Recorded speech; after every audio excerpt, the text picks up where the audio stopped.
discuss Cole Palmer. Now, Chelsea have won yet another Premier League game. They've continued their really good start to their Premier League campaign, this time with a 4-0 win over Brighton. And all four goals coming in the first half from Cole Palmer. Cole Palmer. And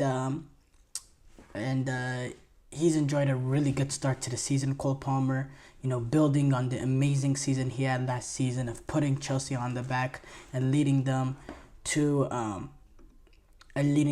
sixth place last season. And now, so far this season, he's been really, really good. Specifically, that second half against Wolves, where he provided 3 assists for Noni Madueke, and then the 4 goals that he scored today. So far in this campaign, he already has 10 goal involvements in 6 games, 6 goals, 4 assists. And he's been playing some really, really good football. And he's been important because the thing with Cole Palmer is when you think about the Lamine Yamals, the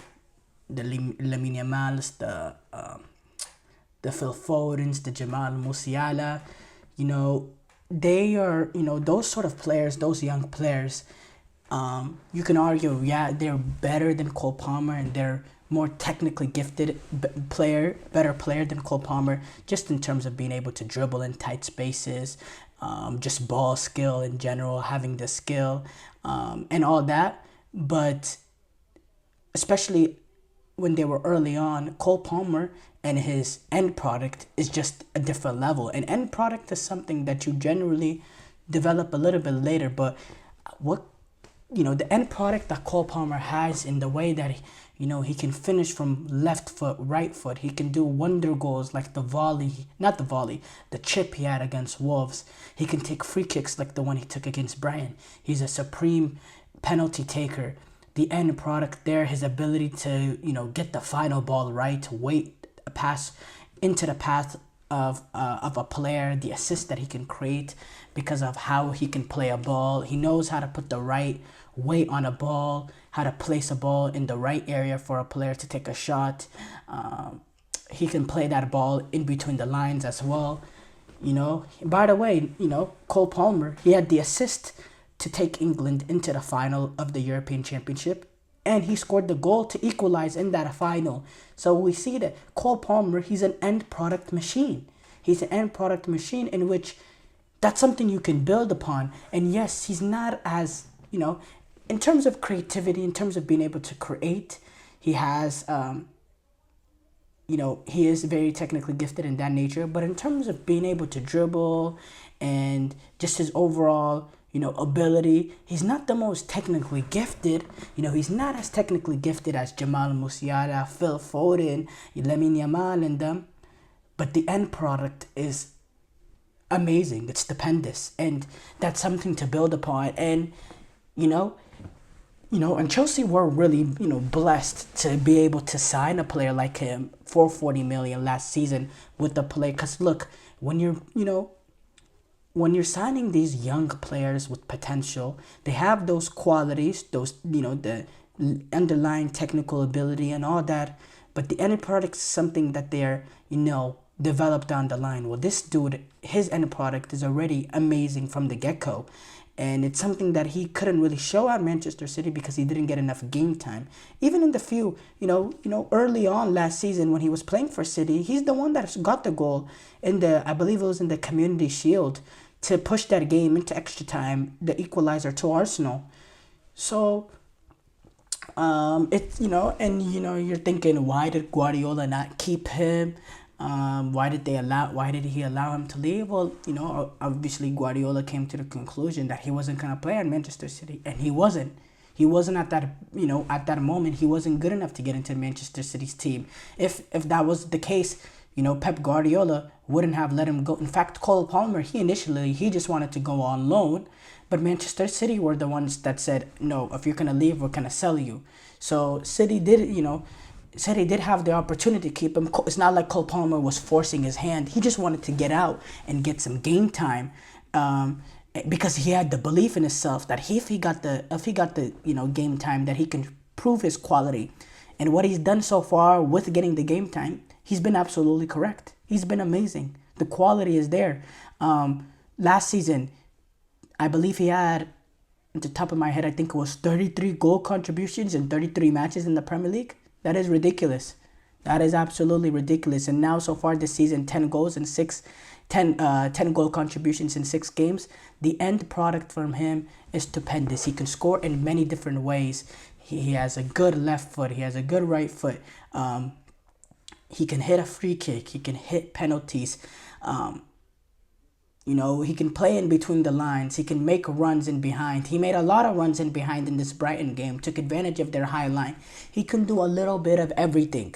And he's a sort of player that can carry a team, because when you have that sort of end product, you can carry a team. You put a guy like Jamal Musiala or Lamine Yamal in this Chelsea team.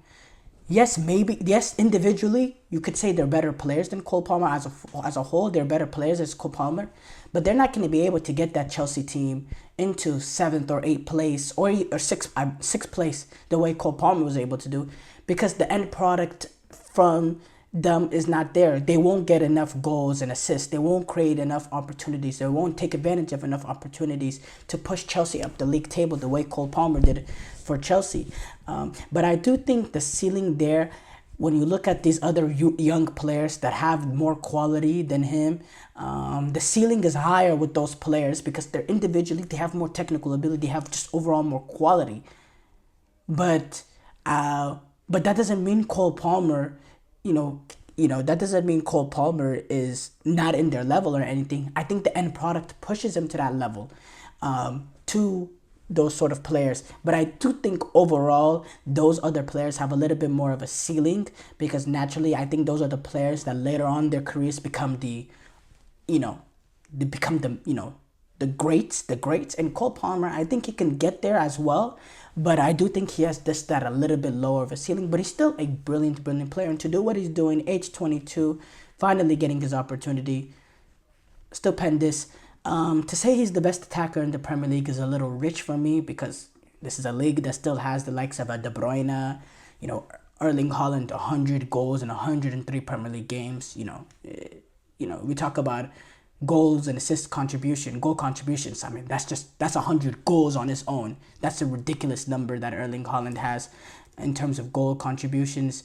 Not just goal contributions. That's just it, goals in general. I would like to figure out how many goal contributions he has. Let's do the math. But he is a ridiculous player. He is a ridiculous player. Cole Palmer is, and I do think, he does need to get a little bit more respect. I think last season was Chelsea not being up there in the Champions League. I think that he didn't really get the respect he deserved. But so far, the way that he started off this season, how well Chelsea are playing, and look, if Chelsea can find themselves up in that league table, in that top 4, positioning, the longer they're in there, the continuity and consistency we keep seeing from Cole Palmer playing that good football, he will start getting the respect he deserves from everyone as well, and he'll be up there with the Premier League Player of the Year. I believe Phil Foden did win it last season. He'll be up there in that race for this season. He was, he should have been up there last season. I do think at the end of the day, Phil Foden was rightly deserved as the winner. Winning it because of his importance for Manchester City, especially when De Bruyne went down, for a Manchester City team that was top of the Premier League. I think that has something to do with it as well. You look at the the Ballon d'Or, what you win has a big impact on it as well. So I do think Phil Foden was deserved winner of that. But look, if Chelsea can get in top 4, I think he can be very, very high up the list in terms of best attackers in the Premier League. And I think in terms of quality players as well, he's in the upper echelons. He is in the in terms of top Premier League players. He is with the De Bruynes, the Erling Haalands, the Virgil van Dijks, the Mohamed Salahs, the Trent Alexander-Arnolds. He is in that group of players, in my opinion. He deserves respect. He's a really, really good player, and he is proving that he is one of the best attackers in the Premier League. I wouldn't say the best, but definitely one of the best.